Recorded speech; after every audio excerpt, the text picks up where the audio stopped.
Oh, it's here. The day has finally come.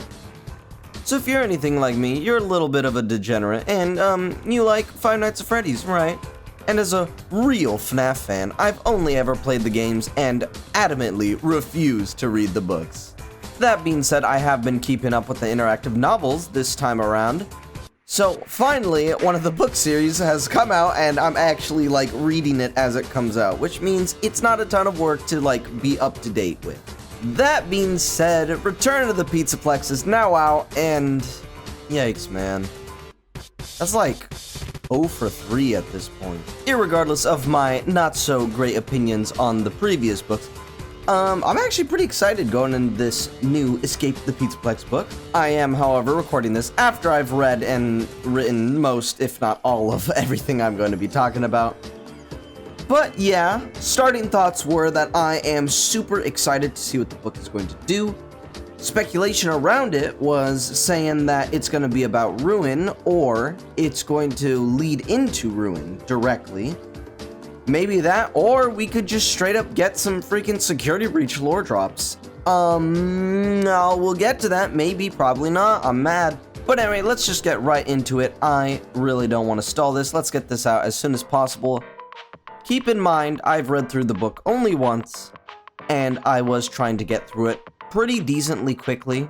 My main goal was to get through it in a very casual sense, and at the end, just explore all the different endings, and of course, as always, get as many of the different items as I could in the limited amount of time that I had.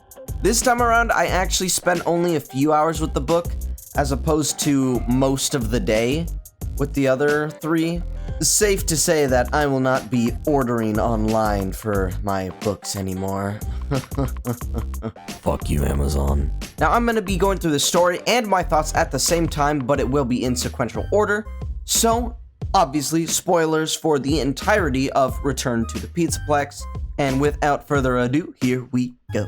The book starts off with Cassie and Gregory, and we have been sneaking into the Pizzaplex nightly to basically just mess around, have fun. According to the two, they're both loners that just think the Pizzaplex is straight up a second home for them and a lot more fun at night. Where their parents are in this situation is never talked about or explained from what I read, but this night in particular, Gregory says he has a game for us. The game Hide and Seek begins, and we choose to go to the raceway because obviously I need my Roxy fix, man. I'm scratching at the neck. I need more Roxy.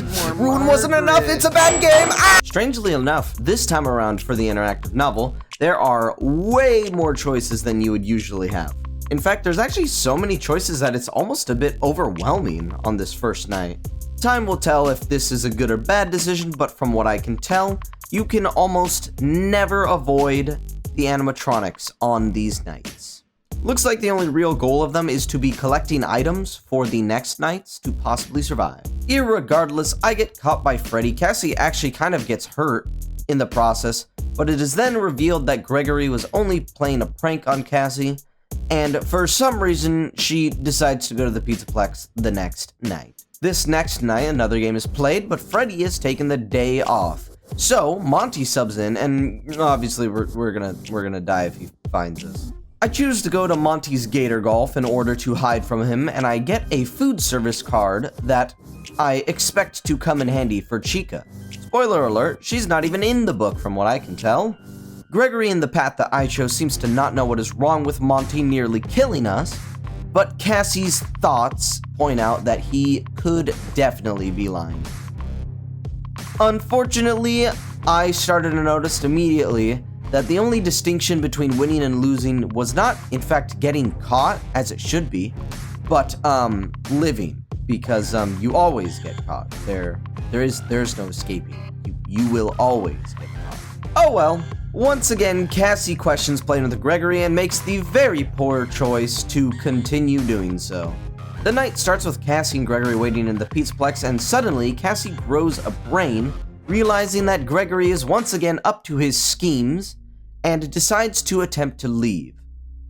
She ends up getting kidnapped by Freddy of all people, after trying to leave, and only when the night has fully set in are we finally let out. Despite the fact that Gregory was super excited and chuckling to himself hours before, he's suddenly serious and tells us that there is a regent?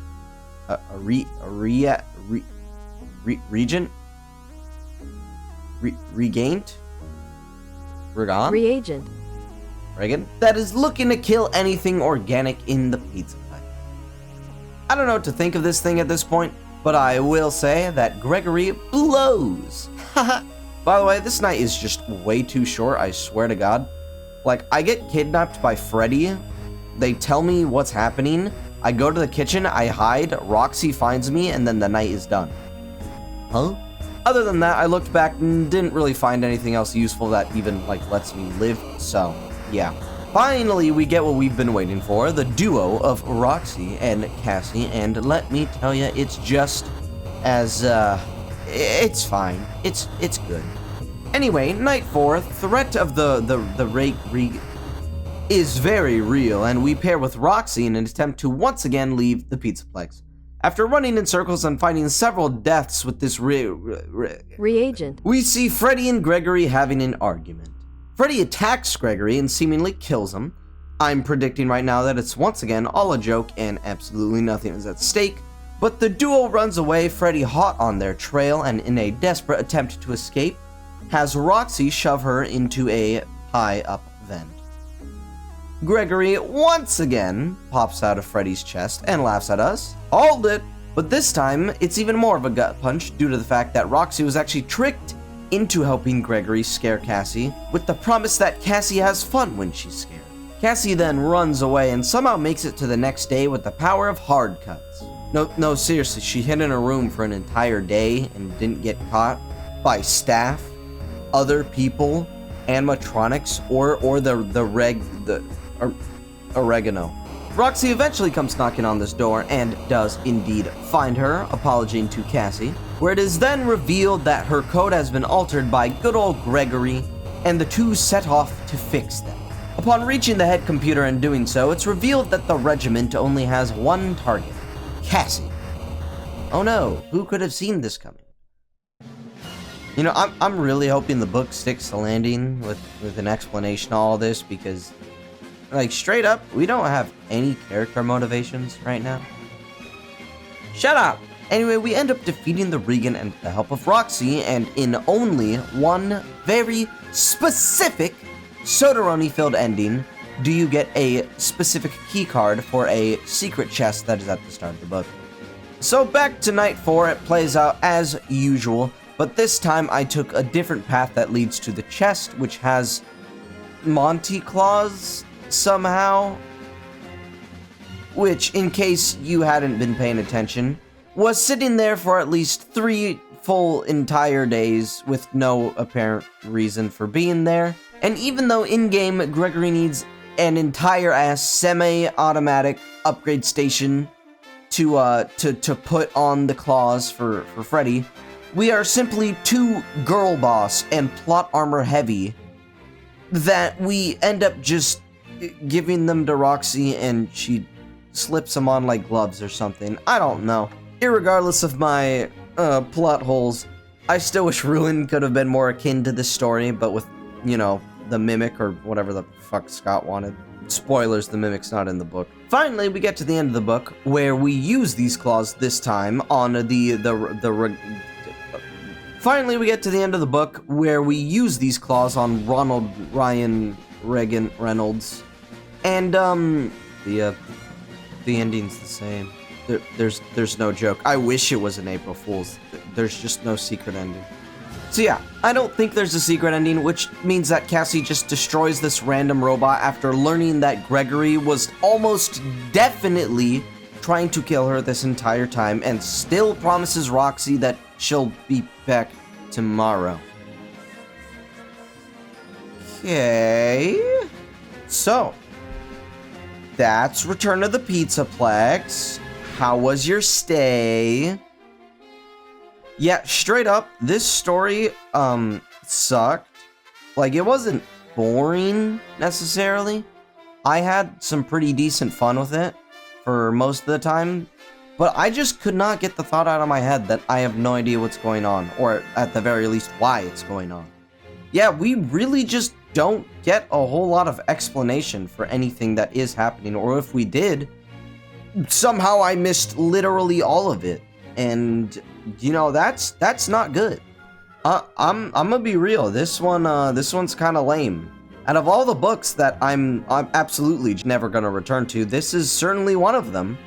But, you know, tell me your thoughts. If you did read the book and, didn't get it pre-ordered like me and had it shipped to you where it took 6 fucking years to come, then leave it in the comments below. Tell me what you thought. Tell me if I'm absolutely just full of it. Maybe I did completely miss an ending, but I don't think I did. From what I can tell, the book really does just kind of end.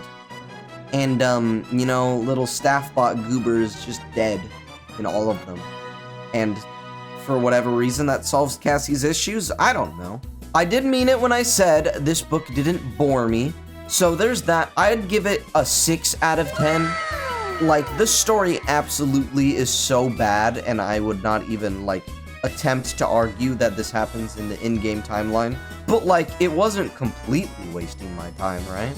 God, that is such dope. But with that being said, that is going to be about it for today. Thank you everybody so much for watching. Make sure to like, subscribe, follow me on Twitch, join the Discord down below.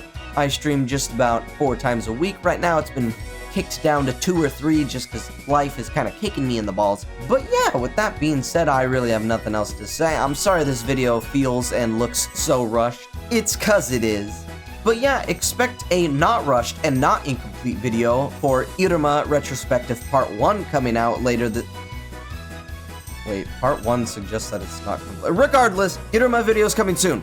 Expect that. It's gonna be good. It's gonna be one of my best videos ever until Part 2 comes out. So shut up and eat your cereal. Lots of love to all of you and have a day.